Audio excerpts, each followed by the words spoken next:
are doing, because we certainly don't have the solution. It's something that we know we're working on, and we know that we need to be better at. So hopefully what my intention is this morning is to run through some elements that maybe will prompt some thoughts.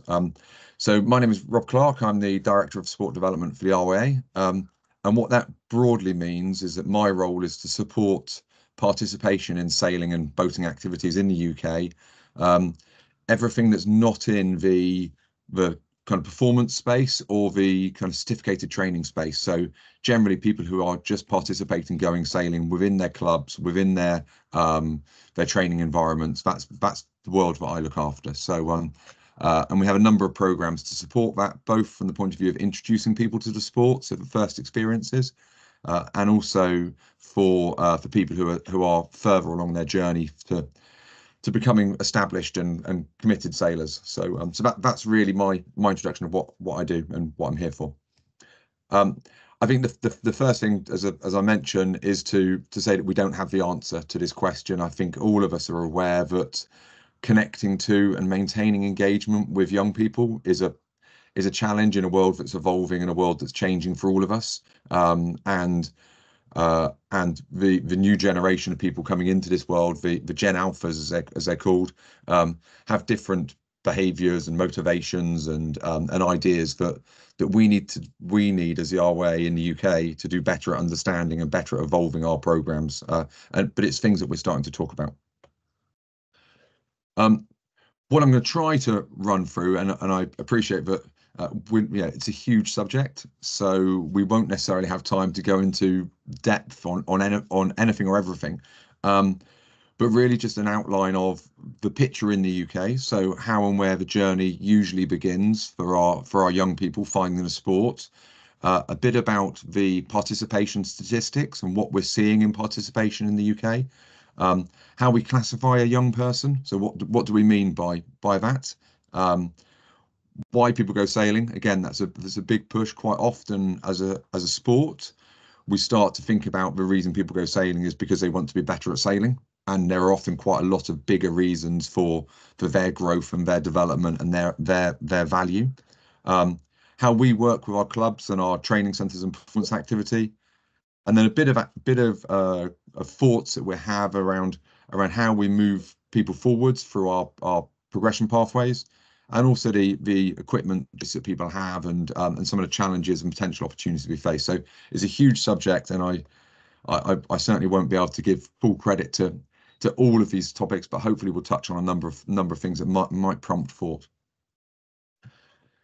So a little bit about where the journey begins for us in the UK. It usually begins in one of three areas. The vast majority of people who come through the traditional route come through our sailing clubs. We have a network of around 1,000 sailing clubs up and down the country, everything from very small and completely voluntary led with numbers of members in the tens to very big professionally led clubs with membership in the thousands.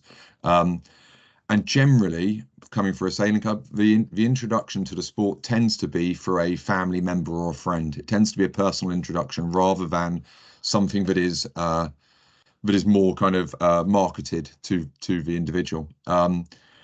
So generally, people who come into our clubs, they have a familiarity with the club environment, and I think that's certainly a piece that we see as a real challenge of connecting to people who aren't already in the sport. So connecting to people who just look around and say, I'd like to have a go at sailing, that sounds fun. When you walk into the club environment, it can be quite intimidating, it can be quite unfamiliar, and that's a big barrier that we see for people who are outside of the existing sailing family to join us. We also have very much in the UK a culture of boat ownership within our clubs. So generally the first question that somebody is asked when they arrive at a club is, what sort of boat do you have or are you going to get? And it's a piece of work we're currently doing a lot, is to encourage our clubs to invest in equipment that will carry people through the journey as a sailor. Usually if a club in the UK owns a boat, it tends to be a boat at the very entry level of the sport, rather than something that will continue to engage with the individual as they develop through the sport. And that's certainly something that we look at our our colleagues from across other nations, both in Europe and further afield, and there seems to be a far more advanced club boat model elsewhere in Europe and elsewhere. So that's the first point of entry. The second point is training centres. We have a network of around 2,000 training centres that deliver everything from learn to sail, power boating, motor boating activity, windsurfing, board sports. And quite often people's involvement in these pure training centres tends to be via either via holiday camp activity, so something they do in the school vacation period, or something that's involved as a community outreach program. So people reaching in and trying to link to members of their community. The challenge we often have in that space is that training centres are usually invested in the activity that exists through the training centre.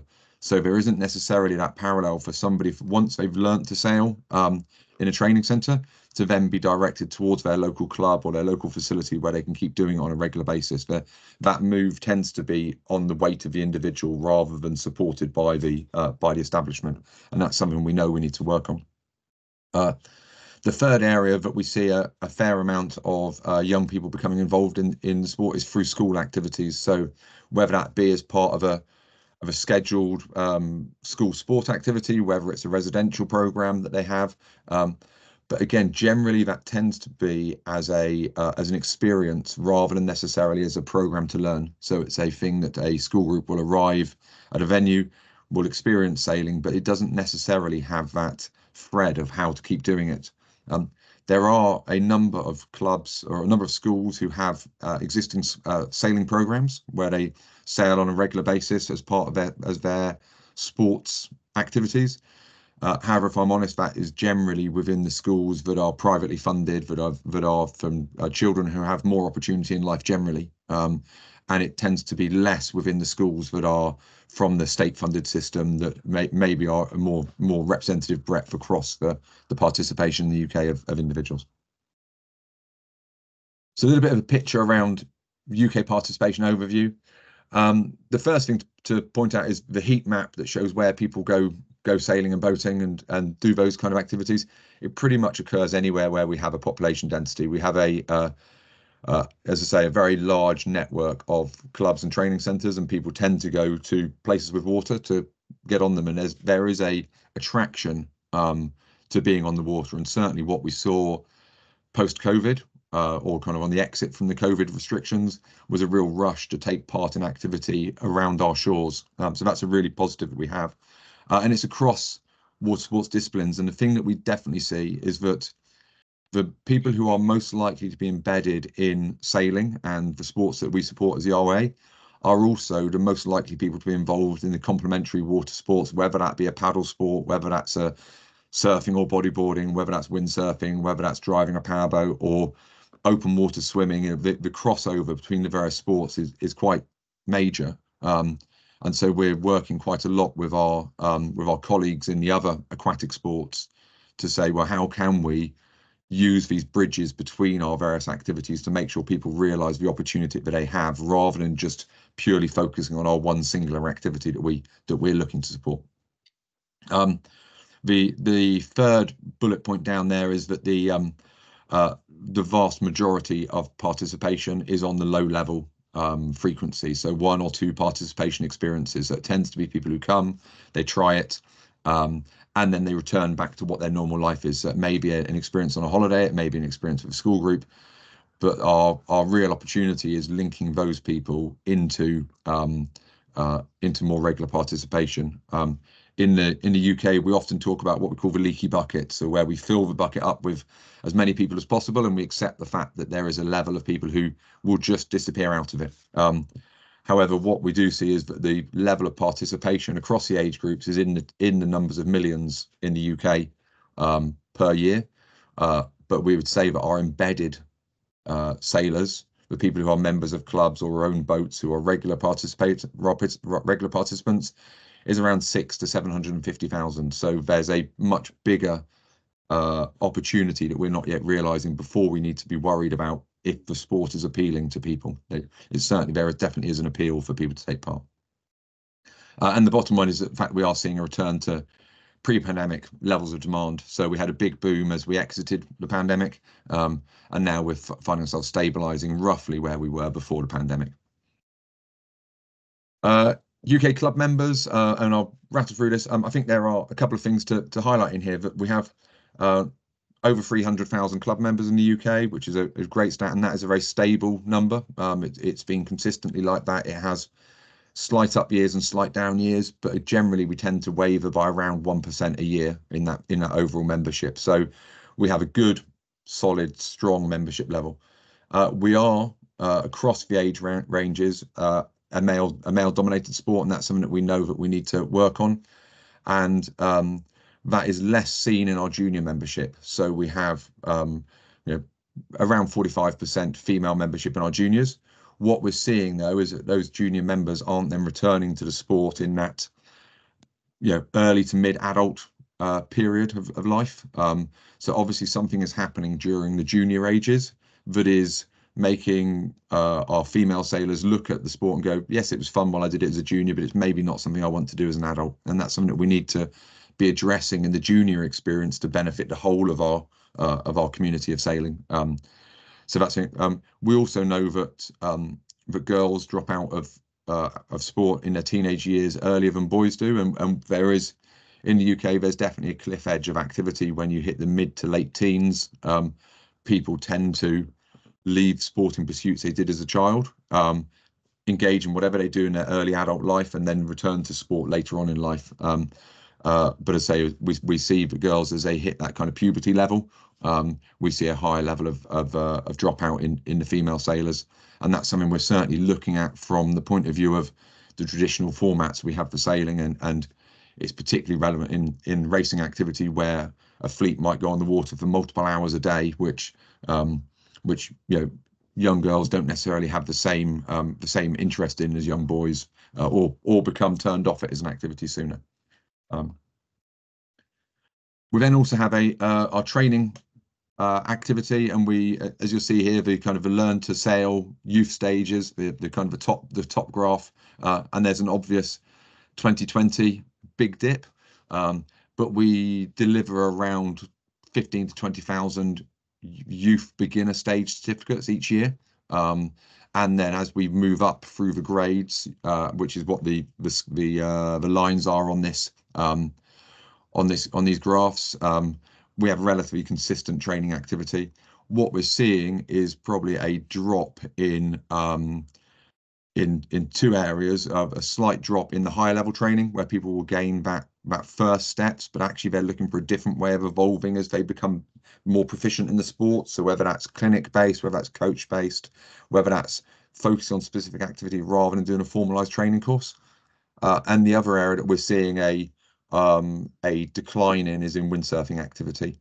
And I'd say one of the big reasons for that is that we feel that the board sport community is probably about the same size year on year, but there's more board sports to choose from. And so things like winging has become really popular in the UK.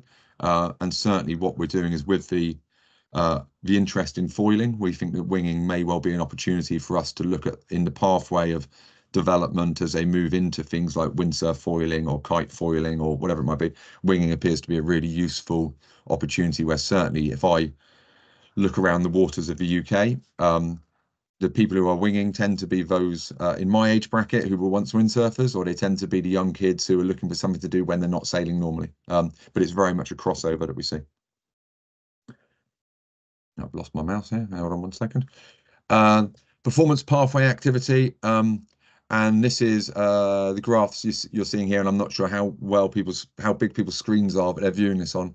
But the various graphs we have, the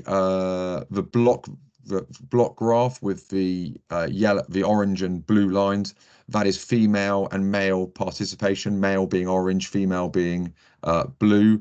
Participation in youth regattas on a yearly basis. So again, we see a much higher level of boys' participation in the performance space than girls. And the two line graphs that you see there show the general trend of participation in national championships across our junior and youth classes. And again, what we see is that the key stats are that we need to work on is that the male-female ratio is out of sync with what we'd hope to see for our participation. And there is a downward trend in total numbers participating in the youth and junior classes. So it's something that I'll come on to in a minute. We're reviewing how our youth pathway works in the performance space.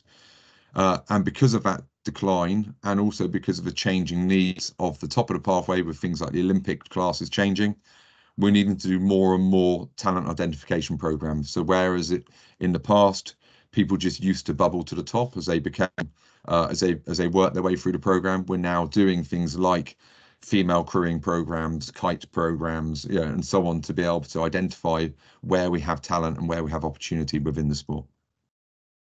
Rob, may I ask a question? Sure. Yeah.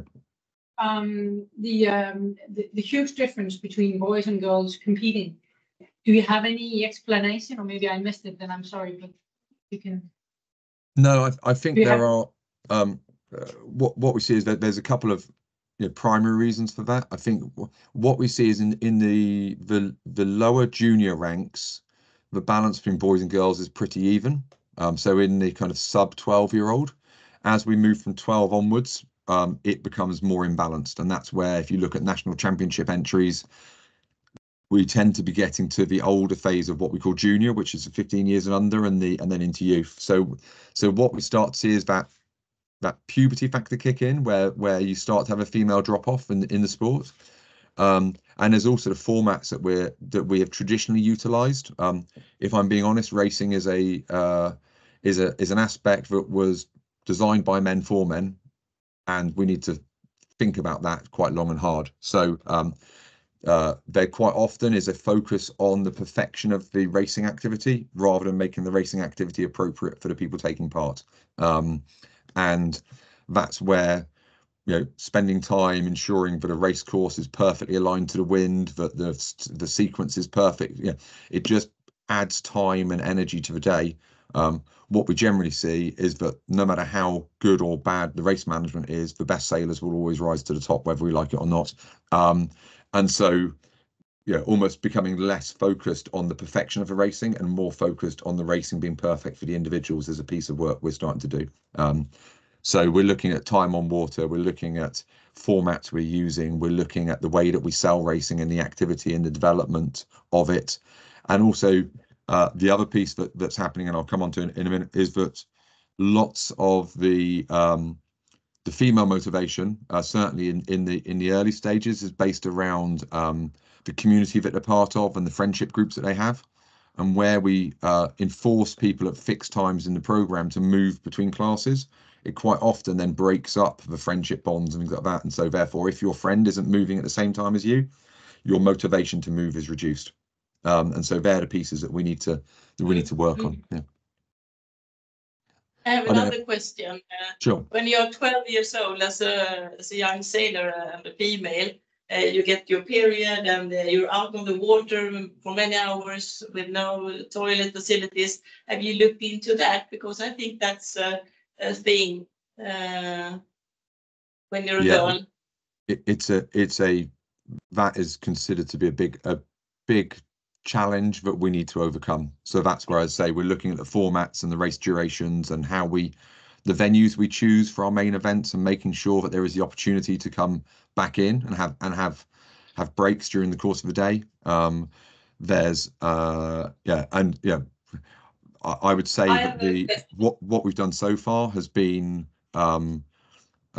fairly low level. It's been an acknowledgement of that's being a problem without actually addressing the problem. What we need to move forwards to is actually start to talk about that as a general thing, and also use the voice of the young sailors to be able to help come up with a solution. What quite often it is a problem is placed to a federation or to an organising committee, and generally the people who come up with a solution to that problem are the people who are on the organising committee, who often are older, maybe have been through that problem before and have dealt with it in their own personal way, but they're the people who've survived the journey rather than the people who fell out because of the challenge it was placed. So we need to be more clever at listening to the voice of the individual who has the challenge now, rather than trying to solutionize on their behalf. I don't know if that answers the question at all. I have a question. I'm a race officer. how do you, I was so interested in what you said, that it was more important to have the races running and then to get it exactly very super course setting or format or line or whatever. How do you discuss this knowledge that you have together with the race officials? Because sometimes that is perfection is a key, which doesn't, as I understood you, support the kids to have fun and do sailing, because that is the sort of two areas that do you talk to each other and in which way? Yes, we do, and I think this is something that we are on the journey on. So yeah, again, and I'll say this isn't something that we haven't reached the finish line yet. We work quite hand in hand with our race officials. So we have race officials development programs. We have race officials conferences. We bring the pool together. We also work very hard with our primary classes to support the people they're using and who they're using at the various levels of sailor development. Obviously, when you get to the top end of the sport, yes, the perfection of the racing becomes more important. As you work your way down through the development journey, the perfection of the experience becomes more important, and that's the piece that we're working on, ensuring that we have the right race officials in the right places and they understand the parameters that they should be operating within. And that's certainly an ongoing conversation we're having with our pool of race officials that we maintain. And we have a race officials development program. We have CPD or personal development programs for them. And we have those that we contract centrally, and those that we work with our classes and regatta organising venues to make sure that we have the right, as far as possible, the right people doing the right jobs. But it's a journey we're on, and we certainly haven't got to the finish of it. So I'm going to move on, if that's okay, and we can come back to question a bit further on as we go. I think this slide is one that I think I find very interesting, is that how we classify a young person, and there is two areas of that, and I think the first is the junior and youth, which is fixed by the class association structure, so fixed by things like the Optimist class or the Ilkas. Where do they have their, or World Sailing, of where do they have their boundaries for junior and youth for participation in regattas and so on. But then we also have a lot of work that's ongoing within our club environment with what they classify as a young person. So what is youth membership? Because certainly where we view the barrier between somebody who's 18 being considered to be a junior member of a club, and somebody who's 19 suddenly to be considered an adult member of a club, and certainly in our world, that quite often means a considerable jump in membership costs. It involves a considerable jump in what you're expected to do. And we're seeing a wider and wider group of our clubs who are stretching what they consider to be a youth membership. So whether that be youth membership goes to 25, whether it's actually you have a junior membership to 18 and then a young person's membership that goes to 30. But it's supporting people who are in that early phase of adulthood to still remain, whilst they have all the other pressures that go on in life, whether that's university, whether that's early career, but support them to still want to be part of the club, rather than it being something they go, well, actually my life is moving on, I can't justify still being a member of the sailing club because I might happen to be moving to a different town to do my studies and only come home at holidays, or whatever reason it might be. So we're seeing more and more of our clubs are being agile in that place and considering it. The other thing that we are seeing more and more of our clubs look at is, well, what is their offering for those young adults, those kind of 18 to 25-year-olds, from the point of view of the activity they get involved with. Because I know that for myself, when I hit 19 years old, the one thing I didn't want to do is to be lumped in with all the people who are my age now, so people in their late 40s going sailing. I wanted to have a cohort of sailors that I existed with that were similar to me, that had similar views to me, and that, again, that's something that we're seeing more and more of our clubs start to think about that space. And I think that comes on to the piece of research that we've had done on what the reasons are that people might want to sail or sail on a board, and it falls into four predominant categories, only one of which really is about the kind of a development as a sports person, the development of their personal proficiencies of being on the water and getting better at sailing itself. We see the kind of 3/4 of the motivation sit in that personal development, but personal development in those spheres that are beyond just sailing. So their ability to gain experience and develop their confidence and work with a team and be part of something, and their social connection to the people around them and the community that they are part of, including giving back. And I think it's something that we see across sailing is a great thing that we have, is that people want to give back to those who are on the journey a bit further behind them, whether that be as a volunteer instructor or as a coach, or just supporting people in the boat park of helping get themselves ready and being part of that community. And certainly these four columns are areas that we try to build into each of our programs to say that we need to support the sporting development, but we also need to think about the other three categories in how we develop our programs to engage with young people. So that takes us on quite nicely, and I appreciate that. I'm going to. We have a couple of programs that I'll just highlight fairly quickly. Onboard is our sailing and windsurfing program to give people the opportunity to get on the water through their local club or their local training centre, and it's very much aimed at that kind of beginner and improver stages, so their first steps onto the ladder. And through that, we generate around 100,000 first experiences and about 10,000 regular participants a year. So it's a really popular thing. I think the fact it's used by clubs or training centres is generally used for two things. For a club, it's generally used to be the regular club junior activity. And as a training centre, it's tended to be used to connect to local school groups or local community groups to be that kind of experience offering that they support. And it's very much focused towards character development. So we have academically supported research that talks about how sailing can be providing teamwork and communication and confidence and independence. It's beginner and improver development, and it also talks about water confidence. So we have a piece of work where we're working with our National Swimming Federation to build water confidence in young people, because we see that as a primary barrier for those who maybe aren't in the sailing community or considering the sailing community as a general option. And we also provide a number of resources for this, and these are all free to download from our website. So we have session cards that are used to help deliver the activity. So it's very much how would I deliver sailing if I get a group of young people? What are the first things I do, second things I do, and what are the games and drills that I can do for that? It has some classroom resources, so for teachers in class to be able to deliver an activity in science or maths or personal development that connects sailing to that national curriculum.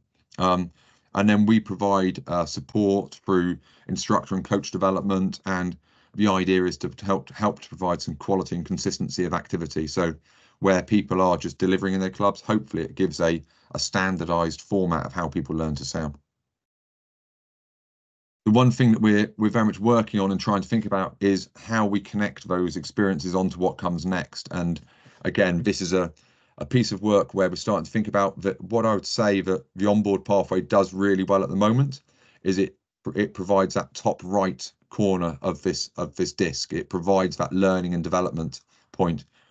The areas that we need to start building more on is around how we support the retention, how we create sport for life, and how we promote first experience. And that's where we're starting to look at how this 100,000 young people who come to the sport through the onboard program each year can be directed into what comes next. So whether that's into our clubs, whether that's into the racing pathway, and how we remove some of the barriers that are in place for them to be able to do that if they're motivated to do so. We then have our training pathway, and this is our structured courses, where generally the young people, as they go on this journey, they can collect their proficiency certificates. So they go through their stages of 1, 2, 3, and 4, and then into a block of modules depending upon where their motivation lies. And I think the big thing that we identify is not everybody is motivated to then go and race. So they might just want to become better at sailing. They might want to give back and become a junior instructor. They might just want to be somebody who gets to go sailing and enjoys it, just being on the water, not in a performance space. And that's what we try to do in that area.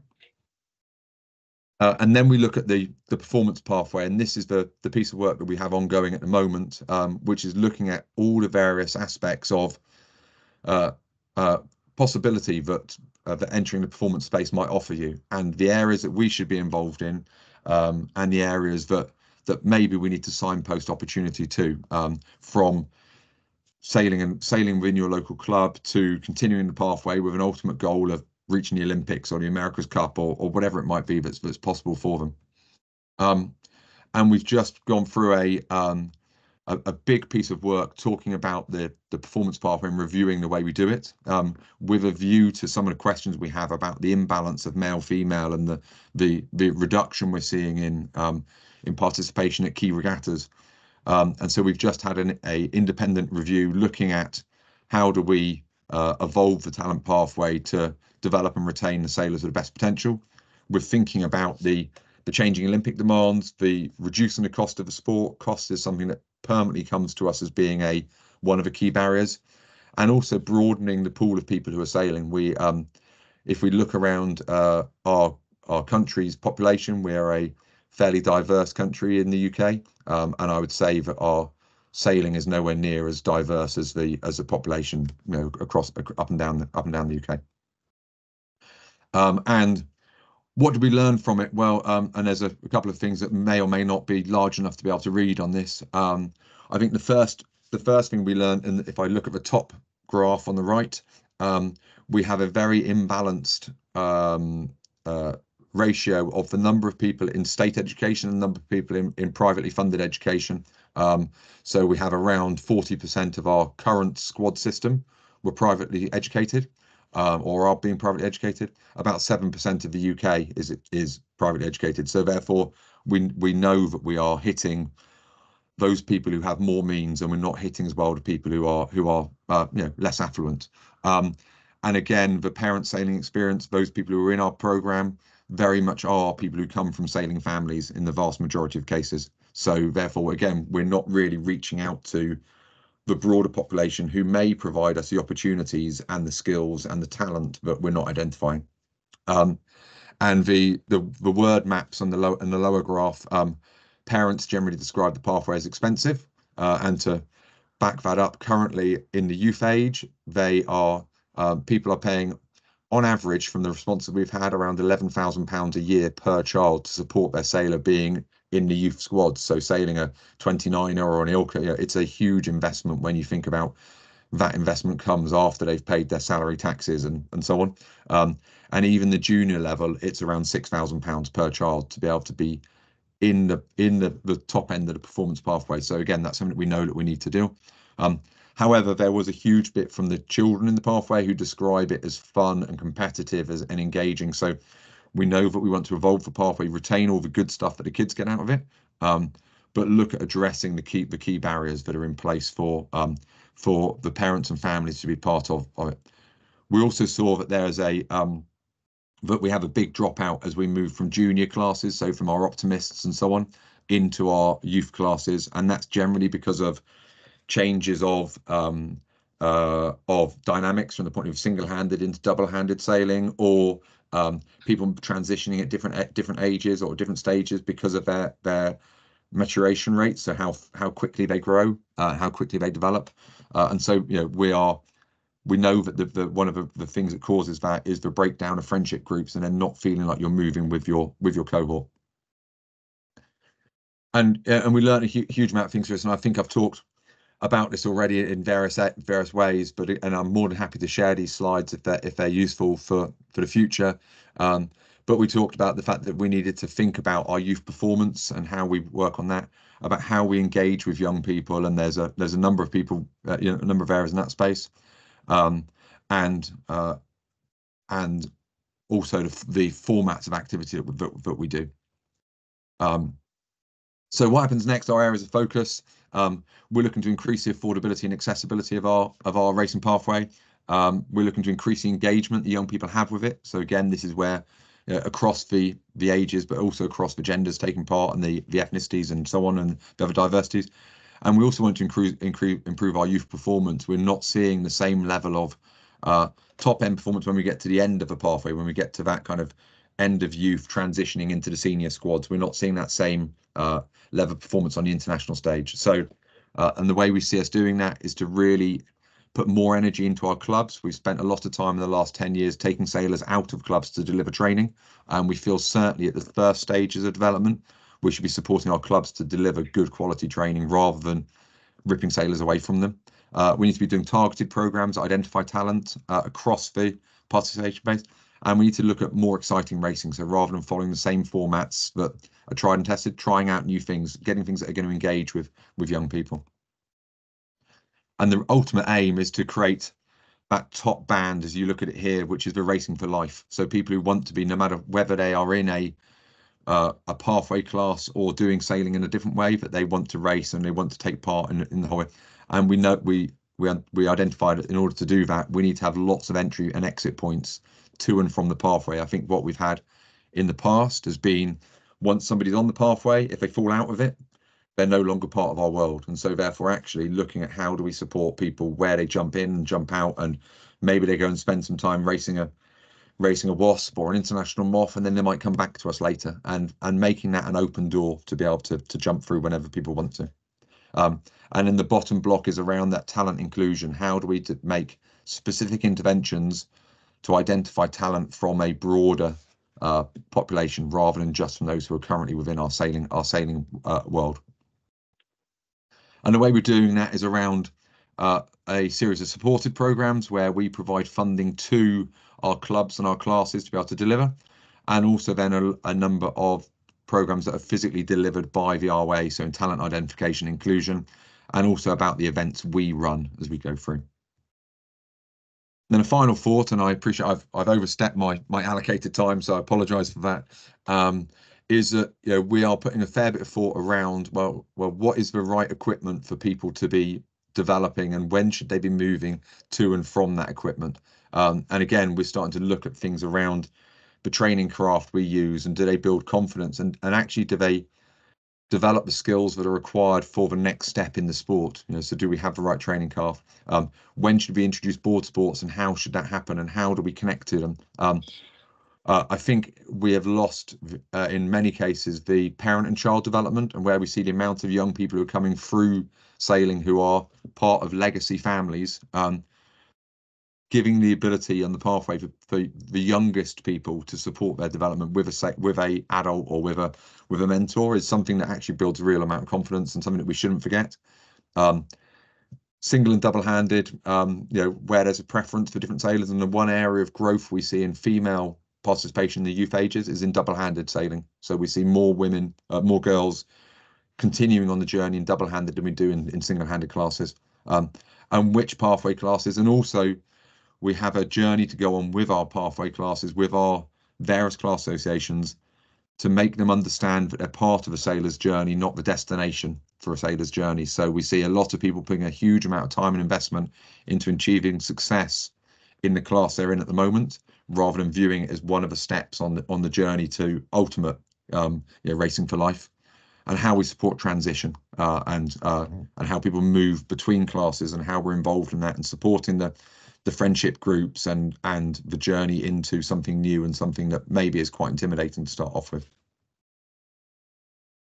And I think that's really my overview, is which I hope is interesting. As I say, I don't sit here professing to have answers to the questions, but hopefully some of this reconciles with what you're seeing in your nations, and makes you realise that we're all in this together. And I would really value where you guys may be seeing successes, but we can learn from what you're doing as much as we can fight to get the right answers on our own. So I hope that was useful. I'm more than happy to answer any questions depending on the time that you have available. Thank you. Thank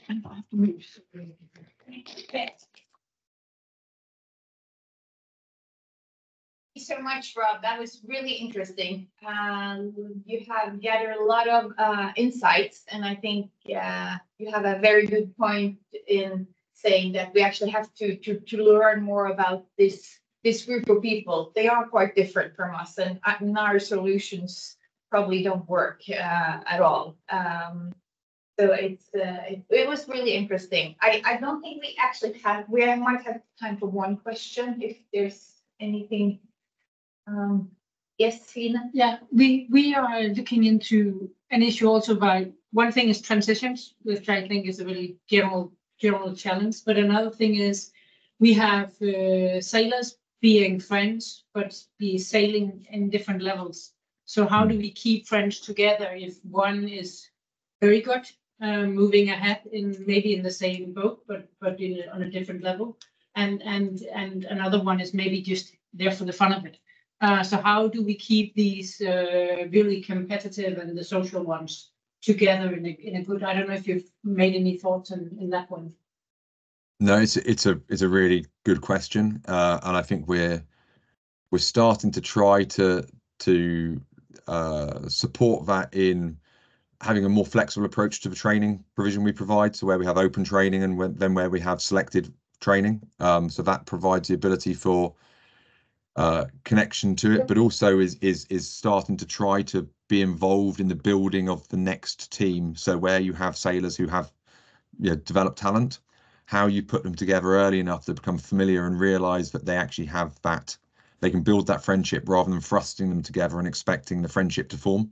So there's a bit of work we're trying to do on how we interact with sailors with one another, how we build bonds between them, and how we build connection as you move through, accepting the fact that people's development journey are different curves. So so there's a number of things we're trying. Do we have a solution to it? No, we don't. But I think firstly is acknowledging the fact that we need to be trying different things and seeing what works is the first point in the journey for us. And as I say, this review it's all very new learnings, and it's something that I think nothing that came out of it was particularly shocking.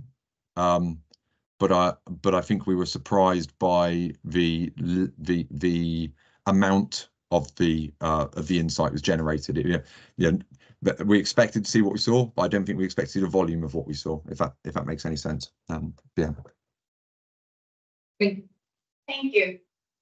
Well, thank you so much again. And I think we would be really happy if you share your slides with us. There's some interesting insights there. And also if the review, is there a report that's available externally that you can share also? Yeah, no perfect. Yeah, no problem. I'll share those across. And if anybody wants to connect to members within the RYA team, I'm more than happy to facilitate having those conversations with the right people in our team who maybe have the higher level of insight into the area of interest you might have. So yeah, so please do reach out to us. We'd value learning from what you guys are doing as much as we feel that we can give you suggestions for ways of developing in your own nations. Thank you for that. Okay, well, and thanks for taking the time early in the morning in the UK time. I know it was early for you. And thank you to everybody who joined online. And I wish you all a good Friday. All right, nice to see you. Thank you. See you.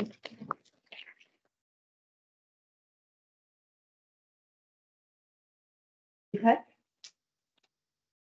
Agnes, do you want to join us for the next meeting as well with David Graham? Yeah, hello everybody. Yes. Hi. Nice to join you. Yeah, sorry, too many things, you cannot handle everything. But yes, I will have then later to leave to this area where we have our conference. But before that, it would be a pleasure to be with you. So that's another link then.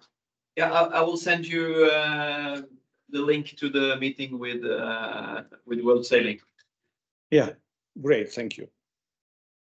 Thank you. Is in 1 hour 15 minutes. No, yes it is. Yeah. And yeah, tänkte du också att man ska vara med då? Vad har vi på agendan? Our next agenda is, I think it's the either we do Eurosaf, it's Eurosaf, and then it's the temporary regulation that the council members need some guidance. You want to join for that, Margaret? Yes, at the moment, Yeah, yeah, okay. I'm here. So, And then we can just keep yeah. that meeting. Yeah. Yeah. Running. We're still recording. Yeah, I can stop. So don't leave any Make evidence, sure right? nobody else is in there. I think if it's helpful to get access to some of I think some of my people. So, Yeah. Organization, Yeah. they have people. Yeah, please.